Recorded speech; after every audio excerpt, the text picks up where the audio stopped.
everyone. I hope you are having a great day today.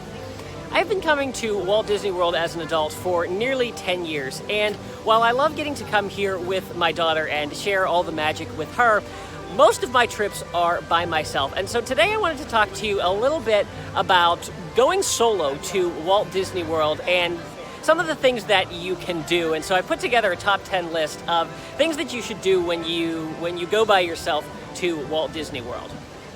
Before we get into what you should do when you come by yourself to Walt Disney World, I wanted to take a little bit of time to talk about why you should take a solo trip to Walt Disney World. Now, I know that some people are more comfortable doing things on their own than others, but if you've never taken a solo trip to Walt Disney World, I definitely recommend it. There is so much that you can do when the only person you have to answer to is yourself. And there's so many cool things to really explore in all the different parks that it's really worth coming and just seeing what you can find, or just doing what you've always wanted to do. And here's the thing to remember, especially if you kind of feel awkward and think, maybe people are judging you for being somewhere by yourself. You're never gonna see these people again. So, you don't really need to worry about what they think about you. And yeah, I think that can be one of the biggest things that is difficult for people to get over when they come by themselves to Disney World. But it's definitely worth doing. It's a lot of fun. I love it. So let's jump into the 10 things that you should do on a solo trip to Walt Disney World. We're going to start off our list of 10 things that you should do at Walt Disney World on a solo trip at Everest here in Animal Kingdom. I should mention, by the way, that this is not an ordered list. These are not like 10 down to 1. These are just 10 things that you should do. So the first thing that you should do is you should make use of the single rider lines. A number of bigger attractions that have limited seating, like Everest, Test Track over at Epcot, and Rock and Roller Coaster at Hollywood Studios, have single riders lines that help try to get the maximum capacity out of the different rides. And so it is worth making use of them. I should point out, though, that there are some people who abuse this system and go through as a group. You will be split up as a group, but it's still much less of a wait than going through the normal line. Number 2, chat with cast members. Now, I will admit that I am an introvert, and so talking to random strangers does not exactly come easy, but I have found most cast members to be very, very approachable, and it's fun to ask them how their day is going and see if they have any interesting stories or facts about the various parks and resorts that you visit. Number 4, try new foods from different places around the world. If you think that Walt Disney World is just hamburgers and chicken strips, there is so much more that this place has to offer. There is a wealth of different food options, especially here in Epcot. Right now I'm in the Morocco Pavilion. And so, if you're here by yourself, it's a great time to go and try someplace that, you might have been thinking about trying before, but with a large group of people or with a family, maybe you don't want to get anything too bold. And so a solo trip is a great time to try out something new. There are a lot of great quick service restaurants around World Showcase as well, so you don't have to necessarily commit to a full sit-down meal that obviously would be on the more expensive end of the spectrum, and go to a quick service restaurant and try something new. Number 4, go visit a character. I never did this until I brought my daughter here, and so that was the first time I got to experience character greetings. But for those, I was more of an observer than a participant, but it always brought so much joy to her to go meet Mickey and Minnie, Tinkerbell, and all the other princesses. And so it was something that I was kind of hesitant to try, but I had a lot of fun, and it's so much fun going to interact with your favorite characters. So when you're on a solo trip, definitely go and do that. Now, I'm going to put one caveat on this, and I'm speaking mostly to guys, but this could apply to some girls as well. Don't be a creep. Don't go see Jasmine or Tinkerbell because you think they're hot. Don't try to flirt with them. Go and interact with them in their world. Don't be creepy.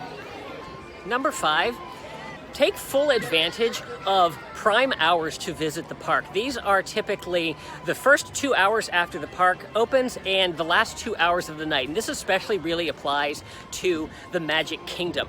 Rope drop and to the first 2 hours, especially if you head directly to the back of the park, is a great time to be able to ride rides with very short lines.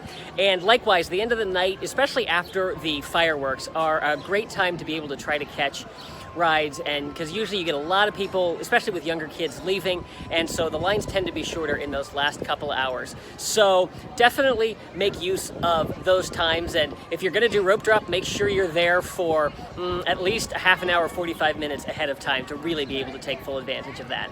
Number 6, take some time to explore unfamiliar and almost hidden areas. You may not believe it, but it's the middle of the afternoon and I am in the back of the Canada Pavilion here in Epcot. And this is one of those places that's really out of the way. Hardly anybody knows it's back here. It's home to the Circle Vision Theatre and the show O Canada. And so going by yourself is a great chance to go and explore places like this. A lot of times we very quickly breeze through the different pavilions around World Showcase, but if you really go back, there is a lot to explore in those pavilions. And so this is a solo trip is a great time to really go explore and find some of those cool details and some of those off the beaten path areas. Number 7, go on any and all of your favorite rides. Some people might actually call some of these your guilty pleasures, but I don't actually believe in those. So yeah, don't be afraid to do any ride that you like.